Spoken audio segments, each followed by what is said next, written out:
Hello everyone, আমি জয়ী। আমার নতুন একটি ভিডিওতে সকলকে অনেক অনেক স্বাগত।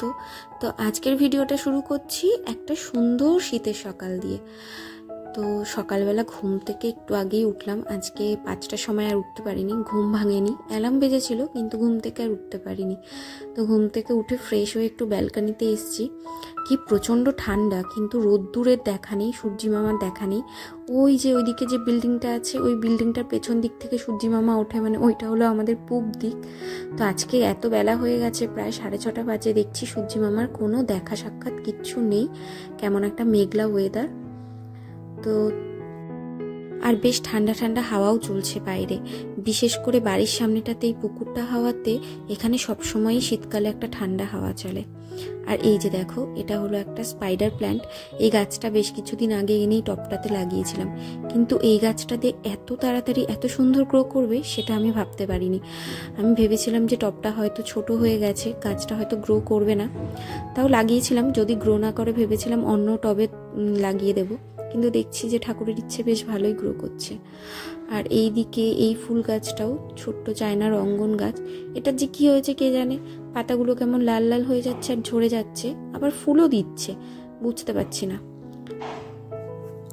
তো যাই হোক, চলে এসছি এখন রান্নাঘরে। বাইরেটা এত হাওয়া দিচ্ছিল যে আমি আর দাঁড়াতে পারছিলাম না।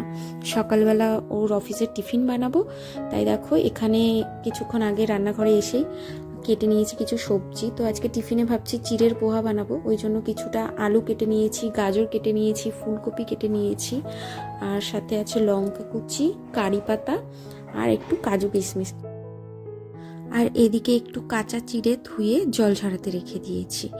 চলো এবার ঝটপট করে রান্নাটা শুরু করে দিই। অন্যান্য দিন আমি চিড়ের পোহা বানানোর জন্য পেঁয়াজ ব্যবহার করি, তবে আজকে ভাবছি আর পেঁয়াজ ব্যবহার করব না, সম্পূর্ণ নিরামিষই বানাবো। এই যে কড়াইতে তেল দিয়ে নিয়েছি, এবার দিয়ে দিলাম কালো সর্ষে। এই পোহাতে না কালো সর্ষে আর কারি পাতা ফোড়ন দিয়ে বেশ ভালো লাগে খেতে। তো কারি পাতাটা এখন আর দিলাম না, তার আগে আমি সবজিগুলো দিয়ে দিচ্ছি, কারণ কারি পাতাটা তো ড্রাই করে ফ্রিজে রাখা ছিল। এবার ওটাকে আমি একটু ধুয়ে নিয়েছি। এবার যদি আমি এখন তেলের মধ্যে দিয়ে দিই তাহলে ফাটতে শুরু করবে, ওই জন্য কারি পাতাটা দিলাম না। এই সমস্ত সবজিগুলো যেগুলো কেটে রেখেছিলাম, ফুলকপি, আলু, গাজর, লঙ্কা, এগুলো দিয়ে নিলাম। এবার এতে একটু নুন আর হলুদ দিয়ে দিলাম। এবার সব কিছুকে ভালো করে নাড়িয়ে এরপরে দিলাম কারি পাতাটা। এতে কি হবে, কারি পাতাটা পুড়েও যাবে না আর সুন্দরের ফ্লেভারটাও আসবে। এবার এই সব কিছুকে আবার ভালো করে একটু নাড়িয়ে নিয়ে ঢাকা দিয়ে রেখে দেবো। তো 10 মিনিট মতন হয়ে গেছে। এখন আমি ঢাকাটা তুলে আবার একটু নাড়িয়ে চাড়িয়ে নিচ্ছি। আর এদিকে দেখছি সবজিগুলো মোটামুটি সেদ্ধও হয়ে গেছে। এই অবস্থায় আমি দিয়ে দিচ্ছি কাজু আর কিশমিশ। কাজু কিশমিশটা আগে থেকে দিইনি, তার কারণ বেশি পুড়ে যাবে।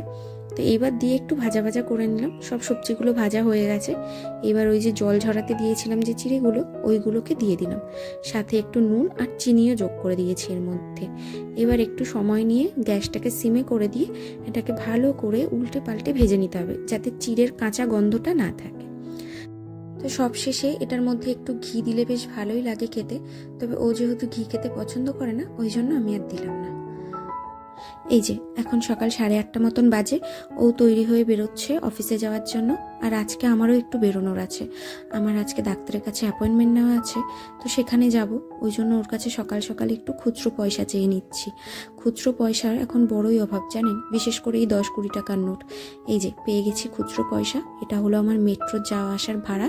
মেট্রোতে আবার একদম বড় নোট খুচরো করে দিতে চায় না একজনের টিকিটের জন্য। তো যাই হোক, ও বেরিয়ে গেলে পরে তারপরে আমি তৈরি হয়ে বেরোবো। সাবধানে যেও। এই যে আমি তৈরি হয়ে বেরিয়ে পড়েছি। এখন রয়েছে আমি ট্রেনে। তো আমাদের এইদিকে বনগা লোকালে তো সবাই জানে, নাম করা বনগা লোকালের ভিড়। আর সত্যি দেখো কি মারাত্মক ভিড় ট্রেনে। একেই তো অফিস টাইম, তো এটা বনগা লোকাল না, এটা ছিল হাবড়া লোকাল, কিন্তু তাও দেখো কি পরিমাণ ভিড়। মোটে দাঁড়ানোর জায়গা নেই, কোনো রকমে ঠেসে ঠুসে আমি দরজার কোনায় দাঁড়িয়ে রয়েছি। কিছু করার নেই, আমি ভেতরে যাওয়ারই সুযোগ পাইনি। এদিকে আমি একটা স্টেশন পরেই নামবো, বেশি ভেতরে গেলে আমি আবার সেখান থেকে বেরোতেও পারবো না। তো যেতে যেতে আবার মাঝখানে ট্রেনটা দাঁড়িয়েও পড়েছে। এই দমদমে ঢোকার আগে প্রতিবার এরকম দাঁড়িয়ে পড়ে। দেখো আমি কি অবস্থায় দাঁড়িয়ে রয়েছি।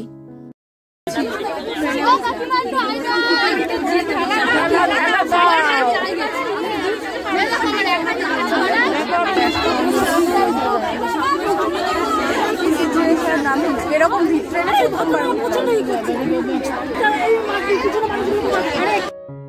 তো অনেক কষ্টে তো আমি দমদম স্টেশনে ওই ভিড় ট্রেন থেকে ঠেলে ঠুলে নামলাম। তারপরে মেট্রো স্টেশনে এসে দেখি সেই একই অবস্থা, এখানেও এত পরিমাণ ভিড় যে উঠতে পারবো কিনা সেটাই জানি না। উঠতে পারবো? ভেতরে দাঁড়ানোর জায়গা নেই, দরজাটাই বন্ধ হচ্ছে না। দেখো দেখো কি অবস্থা। ওইদিকে তো দরজাও বন্ধ হয়নি, লোকে দাঁড়িয়ে রয়েছে।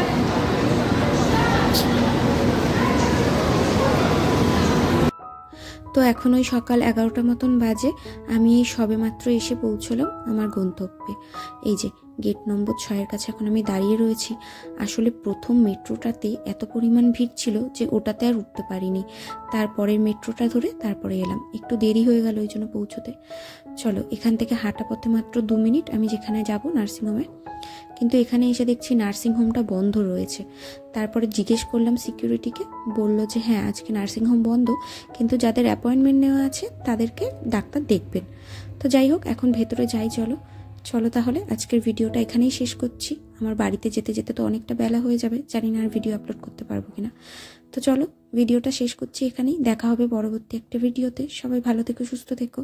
আর আমার ভিডিওটা যদি পছন্দ হয় তাহলে একটা লাইক করো, আর যদি মনে হয় যে এটা শেয়ার করা যাবে তাহলে একটা শেয়ার করো।